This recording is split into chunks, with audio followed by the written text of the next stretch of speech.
Dia das Mães, o dia em que escrevemos palavras de afeto, entregamos presentes, declamamos bonitos poemas, tudo para aquela que é fonte e canal para gerar vida. E ela merece, de fato, tudo de mais belo que há nesse mundo. Mas hoje eu queria propor uma reflexão numa mensagem numa outra perspectiva. Uma mensagem diferente daquela construída nas narrativas dos comerciais de cosméticos, sabe? Que mostram uma maternidade romantizada e plastificada, com filtros e sorrisos superficiais. Definitivamente não é sobre isso que eu quero falar hoje. A fé em Jesus, ela não permite uma espiritualidade alienada que ignora ou que despreza a realidade. Eu digo isso porque, se vamos falar sobre mães hoje, precisamos considerar a realidade, observar ao nosso redor a concretude da vida e da história das mães ao nosso redor e das mães do nosso Brasil. E considerar essa realidade significa que falar sobre mães hoje é impossível sem falar sobre sofrimento e sobre choro. Ser mãe é sim uma dádiva, uma bênção divina.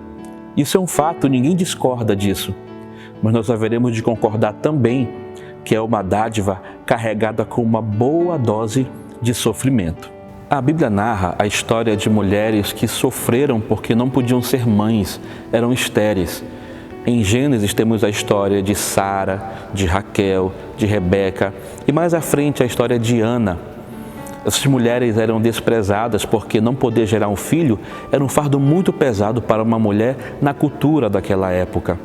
Elas sofriam, eram desprezadas, então elas queriam ser mães, como que ao se tornarem mães, o sofrimento fosse cessar ou diminuir. Em 1 Samuel, capítulo 1, temos a narrativa do desespero e da oração de Ana. Ela dizia: "Estou humilhada. Lembra-te de mim, Senhor, dá-me um filho e o consagrarei a ti." Aos olhos do profeta Eli, aquela mulher estava embriagada, estava entregue ao vinho, ou seja, além de lidar com o desprezo das pessoas, com o sofrimento por não poder gerar um filho, Ana também tinha que lidar com o julgamento daquele velho sacerdote. Em Êxodo, capítulo 1, temos um triste relato muito cruel. O povo de Israel vivia no Egito, estava crescendo, se tornando forte e numeroso.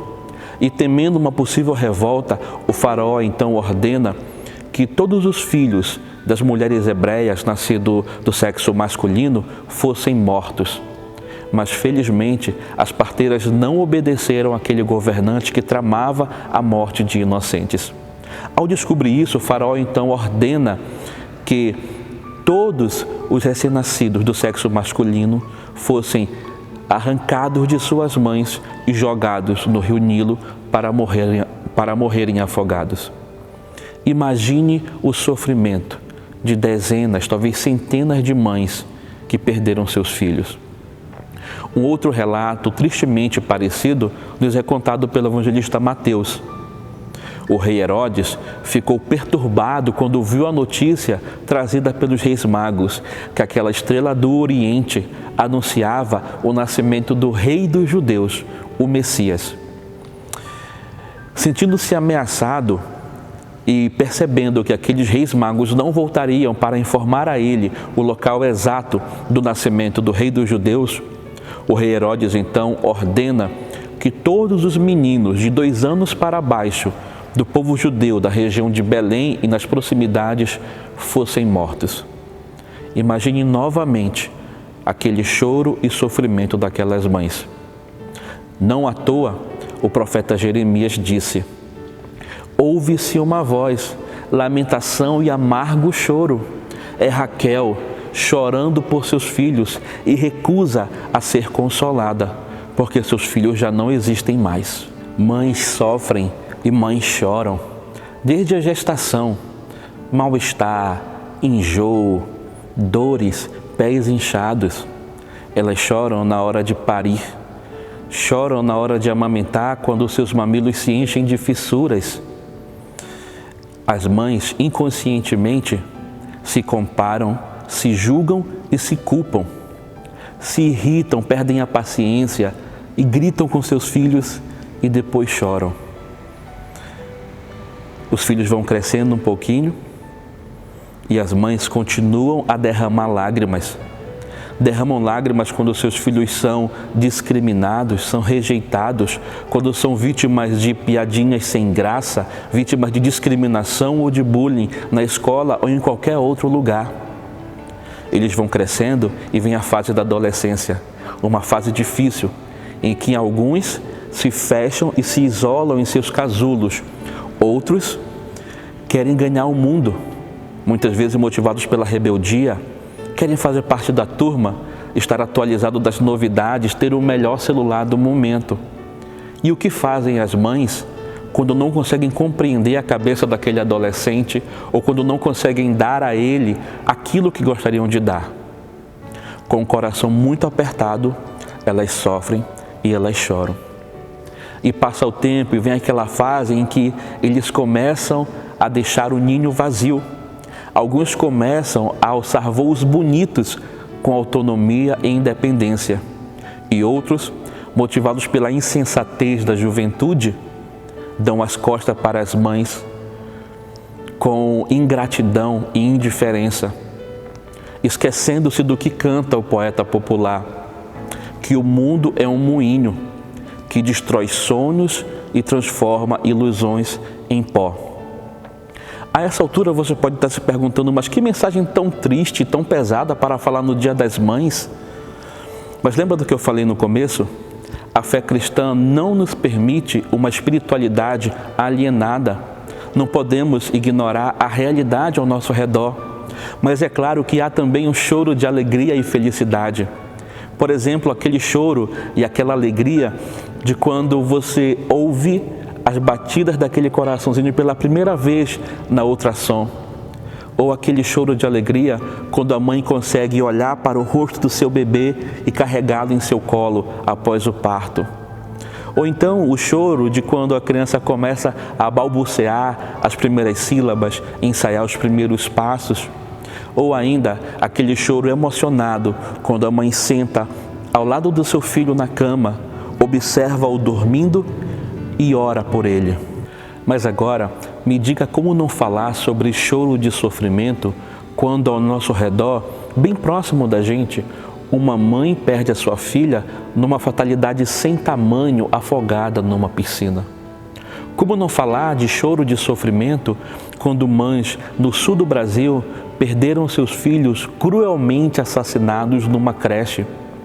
Como não falar sobre choro de sofrimento quando mães do Rio de Janeiro choram o assassinato de seus filhos na chacina do Jacarezinho?